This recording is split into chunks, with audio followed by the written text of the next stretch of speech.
시연을 마친 국보 11호 익산 미륵사지 석탑이 내일 공개됩니다. 그런데 감사원이 석탑이 설계와 다르게 복원됐다고 지적해 논란이 일고 있습니다. 버스나 화물차의 주행 성능을 시험하기 위한 시설이 새만금 인근에 들어섰습니다. 공공 목적으로 지어진 국내 세 번째 주행 시험장입니다.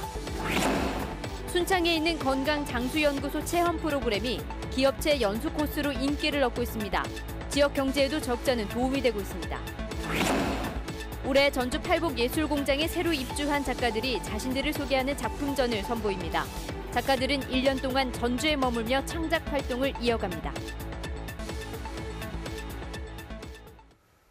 여러분 안녕하십니까? JTBC 8시 뉴스입니다. 국보 11호인 익산 미륵사지 석탑이 오랜 기간의 보수 정비를 마쳤지만 큰 논란에 휩싸였습니다. 감사원이 설계와 다르게 복원이 이루어졌다고 지적해 논란이 확산되고 있습니다. 김진형 기자의 보도입니다. 보수 정비를 마치고 공개된 국보 제11호인 익산 미륵사지 석탑입니다. 국내에서 가장 오래된 탑으로 석탑의 시온으로 평가받고 있습니다. 오랜 세월이 흐르면서 구조의 안정성에 문제가 지적되자 2001년부터 해체 보수가 진행돼 18년 만에 복원됐습니다. 하지만 감사원은 미륵사지 석탑이 설계대로 복원되지 않았다고 지적했습니다. 우선 탑의 몸체에 해당하는 적심을 새로운 석재로 채우기로 설계됐지만 3층부터는 원래 있던 석재를 사용했다는 겁니다. 이처럼 보수 방식이 바뀌었는데도 구조의 안정성을 검토해 설계도서에 반영하는 작업을 거치지 않았다고 지적했습니다. 문화재청은 미륵사지 석탑에 대한 감사원 감사 결과에 대해 납득하기 어렵다며 반박하는 입장입니다. 문화재청은 적심의 구성이 달라진 것은 석탑의 구조적 안정성 확보와 역사적 가치 보존을 함께 고려한 결과라며 문화재위원회의 검토를 거쳤다고 밝혔습니다. 또 설계 변경 도서에 준하는 도면을 작성해 시행했다고 해명했습니다.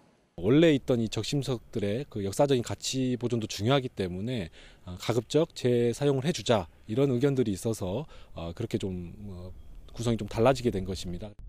문화재청은 감사원의 통보에 따라 미륵사지 석탑에 대한 구조 안전 점검을 실시하기로 했습니다. JTBC 뉴스 김진영입니다. 제3금융중심지 지정 절차가 지연되고 있는 가운데 이낙연 국무총리가 대통령의 약속은 지켜져야 한다는 뜻을 밝혔습니다. 전주 특례시 지정 문제에 대해선 다른 지역과의 형평성도 고려해야 한다면서 원론적인 답변을 내놓았습니다. 국회 대정부질문 전북 관련 내용을 이수관 기자가 정리했습니다. 정부가 당초 3월에 공개하기로 했던 금융중심지 용역 발표 시기를 6월 이내로 연기한 상황. 대정부 질문에 나선 김광수 의원은 이낙연 총리에게 정부가 의도적으로 숨기는 느낌이 있다면서 상반기에는 정상적으로 공개되는 것이냐고 따져 물었습니다. 객관적 결정이 아닌 정치적 논리에서 결정되면 심각한 지역의 저항이 있을 것입니다. 금융중심지 지정에 대한 입장을 묻는 질문에는 이렇게 답했습니다. 총리께서는 금융중심지 지정에 대해서 찬성 의견이십니까? 반대 의견이십니까? 대통령의 약속은 지켜져야 한다고 생각합니다. 김광수 의원은 정부가 특례시 지정 기준을 단순히 인구 100만 명으로만 산정한 건 전형적인 탁상 행정이라고 비판했습니다. 전주의 경우 주민등록 인구는 그에 미치지 못해도 실제 생활 인구는 93만 6천여 명에 이른다며 총리의 의견을 물었습니다. 이 총리는 기준을 세우는 건 늘 어렵다면서 그렇게 되면 또 다른 불평등이 나타날 수도 있다고 원론적인 입장을 고수했습니다. 어떤 도에는 광역시도 없는 도가 2개가 생기게 되지 않습니까? 그런 불평등은 그러면 어떻게 할 것인가 하는 문제도 고려가 돼서 이번에 이 법안 심의가 끝나기 전에 좋은 결론이 나기를 바랍니다. 제3금융중심지 지정 문제는 다음 주 열리는 국회 정무위원회에서도 다시 한번 거론될 것으로 보입니다. JTBC 뉴스 이승환입니다. 버스와 화물차 같은 상용차의 주행 성능을 시험하기 위한 시설인 주행시험장이 새만금 인근에 들어섰습니다. 전북에서 미래 신산업으로 육성하려는 전기와 수소 상용차, 그리고 자율주행 산업 발전에 도움이 될 것으로 기대됩니다. 보도에 송창용 기자입니다. 화물차와 버스가 시속 100km가 넘는 속도로 질주합니다. 동력 개통과 연비를 평가하는 작업입니다. 도로에 갑자기 보행자가 나타나자 시속 40km로 달리던 화물차가 급정거합니다. 자동 긴급제동 시스템 AEB 시험입니다. 승용차와 함께 상용차의 주행 성능을 평가하고 시험하는 전문 시설인 새만금 주행 시험장이 시험 가동을 시작했습니다. 고속 주회로와 내구 시험로, 점화찰 시험로 등 8개 시험로와 정비동 등을 갖추는데 530억 원이 들어갔습니다. 경기 화성과 대구에 이어 국내 3번째 공공주행 시험장입니다.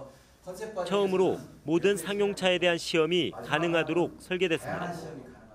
화성까지 가서 시험을 했어야 되는데 지금은 새만금 주행 시험장에서 모든 시험이 가능하기 때문에 인증까지 절차도 원스톱으로 가능한 그런 특징을 가지고 있습니다. 새만금 주행 시험장은 전기와 수소 상용차 그리고 군집 자율주행이 전북의 미래 신산업으로 성장하는 데 도움이 될 전망입니다. 이미 국내 자동차와 타이어 업체 등 5곳이 다음 달부터 이곳에서 소규모 연구소를 운영할 예정입니다. 또한 최근 예비 타당성 조사가 면제된 상용차 산업 혁신 성장 사업에 핵심적인 역할을 수행하게 될 것으로 보입니다. 혁신성장 생태계 구축 사업을 추진하면서 R&D부터 그것이 제품화되는 단계까지 이 주행시험장에서 계속적으로 지원을 할 수 있을 것으로 기대됩니다. 새만금 주행시험장은 다음 달 말에 정식으로 준공식을 갖고 본격적인 운영에 들어갑니다. JTB 뉴스 홍창용입니다. 지난해 5월 폐쇄된 한국 GM 군산공장의 매각 작업이 급물살을 타고 있습니다. 자동차 업계에 따르면 국내 중견기업이 자동차 부품 업체들과 컨소시엄을 구성해 군산공장 인수에 나섰고 빠르면 이달 말쯤 한국 GM과의 협상 결과가 발표될 예정입니다. 이 컨소시엄은 군산공장에서 내연기관 자동차와 전기자동차를 생산할 것으로 알려졌습니다. 전북개발공사 사장 후보자에 대한 첫 번째 인사청문 절차가 모두 완료됐습니다. 전북도 의회 인사청문위원회는 김천환 후보가 택지 매입과 자녀 취업 문제, 사전 내정설이 거론됐지만 도덕성에 별다른 흠결은 없고 장기 발전 구상이 다소 아쉽지만 사장에 임명될 경우 변화와 혁신을 일으켜달라는 내용을 담아 집행부에 송부했습니다.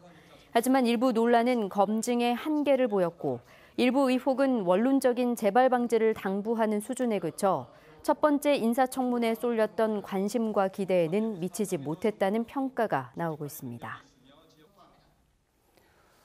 순창에 있는 건강장수연구소의 체험 프로그램이 기업체 연수 코스로 인기를 얻고 있습니다. 한 대기업은 지난해부터 전체 직원 3,400여 명을 이 연수 프로그램에 보내 지역 경제에도 적잖은 도움이 되고 있습니다. 하원호 기자가 보도합니다. 조선소 직원들이 작업복 대신 앞치마를 둘렀습니다. 음식을 만들 때도 소통은 필수. 우리 된장국에다가 청양고추 썰어 넣을까? 알아보시오. 저염식 된장국에 두부를 곁들인 샐러드, 맛있게 구운 돼지 불고기가 상에 오릅니다. 회사 생활만 하다가 교육에 와가지고 같이 조원들하고 음식을 해서 먹으니까 더 맛있고 똑같은 고기도 소고기 같고 좋습니다. 무엇보다 팀워크가 중요한 컬링 게임. 웃고 떠드는 사이 자연스레 하나가 됩니다. 타부서 선배님들하고 이렇게 화합하고 소통하고 이런 자리가 회사에서는 별로 없는데 이런 자리에서 부서 상관없이 선배님들한테 항상 그 동료들끼리 어울리는 게. 전남 영암에 있는 현대 삼호중공업 직원들이 1박 2일 일정으로 순창 건강장수연구소를 찾았습니다. 지난해 사무직원 1,000명에 이어 올해는 현장 직원 2,400여 명이 순차적으로 교육에 참여합니다. 직원들 간에 동료들 간에 서로 배려할 수 있는 그런 마음의 여유를 찾을 수 있으면 그것으로부터 먼저 소통을 이룰 수 있지 않겠나 하는 차원에서 건강과 힐링에 대한 관심이 높아지면서 올해 말까지 기업과 자치단체 등의 연수 프로그램 예약이 대부분 끝난 상태입니다. 건강하게 운동하고 건강하게 먹고 건강하게 쉴 수 있는 공간이 이색적이기 때문에 이곳을 많이 방문하는 것 같습니다. 연수비 수익뿐만 아니라 농산물 판매와 지역 이미지 제고 등 직간접적인 경제 효과도 높습니다. 발효 음식을 토대로 일찌감치 건강과 장수를 지역 브랜드로 키워온 순창군의 노력이 구체적인 성과로 이어지고 있습니다. JTB 뉴스 하원호입니다. 최근 폐지 요구가 이어지고 있는 새마을 장학금이 예산 운영 기준을 어기고 대학생에까지 집행된 것으로 나타났습니다. 전라도의회 최영심 의원은 전라도가 2008년 관련 조례를 개정해서 대학생에게도 150만 원의 장학금을 지원해왔지만 이는 장학금 대상자를 중고생으로 제한한 행정안전부의 자치단체 예산 편성 운영 기준을 위배한 것이라고 밝혔습니다. 최 의원은 40년 넘게 특정 단체에게 장학금을 주고 또 10년 넘게 대학생까지 선심 쓰듯 지원했다며 불합리한 특혜성 장학금을 이제는 정리할 때가 됐다고 말했습니다. 오는 10월 문을 여는 어린이 창의체험관의 효율적인 운영 방안을 모색해야 한다는 주장이 나왔습니다. 전라도의회 국주영은 의원은 유치원과 초등학교 교사, 학부모와 전문가들로 구성된 창의체험관 운영위원회를 꾸려 지속적으로 의견을 수렴함으로써 만족도와 효율성을 높여나가야 한다고 말했습니다. 전북 어린이 창의체험관은 전북 어린이회관터에 220억 원을 투입해 놀이와 게임, 첨단 미디어와 과학기기가 어우러진 미래형 어린이 시설로 현재 85%의 공정이 진행됐습니다. 올해 전주 팔복예술공장에 새로 입주한 작가들이 자신들을 소개하는 작품전을 선보입니다. 전북 출신으로 한국 현대 수목을 이끌어온 거장들의 3인전도 소개해드립니다. 정원희 기자입니다.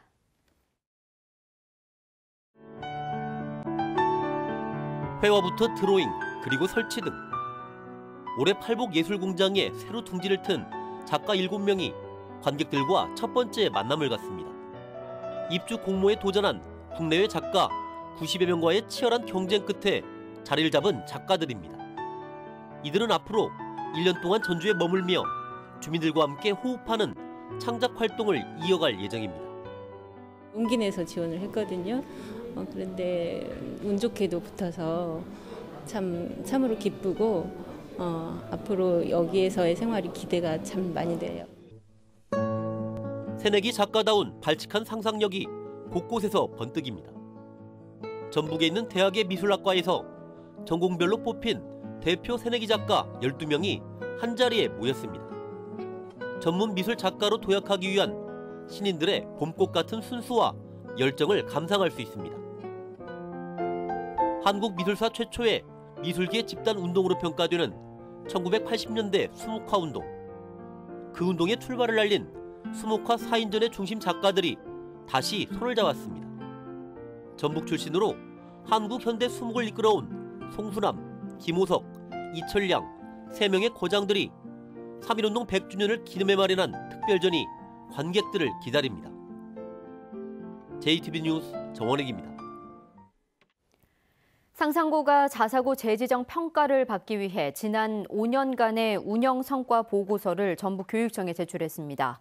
운영성과 보고서에는 학교 운영과 교육과정 운영, 교원 전문성, 재정과 시설 여건, 학교 만족도 등 6개 영역 31개 평가 지표에 맞춰 작성됐습니다.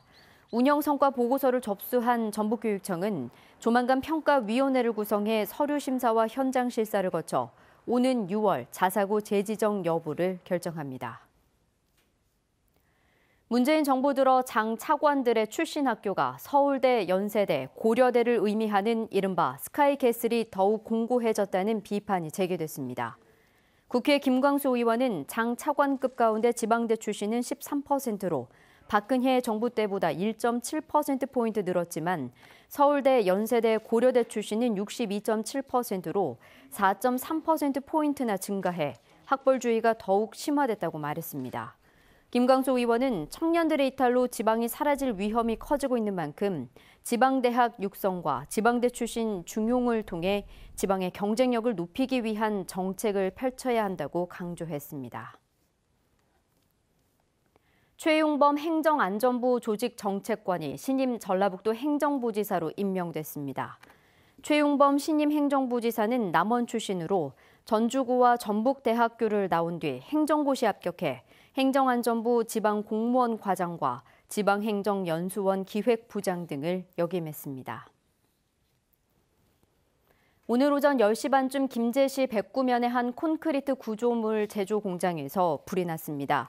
이 불로 가스 운반 차량 운전자 51살 남모 씨가 얼굴에 1도 화상을 입었고 공장 내부가 타 소방서 추산 1,800만 원의 재산 피해가 났습니다. 경찰과 소방당국은 보일러 가스 저장 용기에 가스를 공급하다가 배관에서 폭발이 일어난 것으로 보고 정확한 화재 원인을 조사하고 있습니다. 익산경찰서는 국회의사당을 폭파하겠다며 경찰에 허위 신고를 한 혐의로 59살 배 모 씨를 직결 심판에 넘길 예정입니다. 배 씨는 어제 오후 4시쯤 익산의 한 도로를 달리던 택시에서 운전사가 본인을 경찰에 신고하자 휴대전화를 빼앗아 직접 국회를 폭파하러 간다고 허위 신고한 혐의를 받고 있습니다. 경찰의 휴대전화 위치 추적으로 40여 분 만에 충남 서천휴게소에서 붙잡힌 배 씨는 조사 결과 국회에 불만이 있어서 술김에 범행을 저지른 것으로 드러났습니다.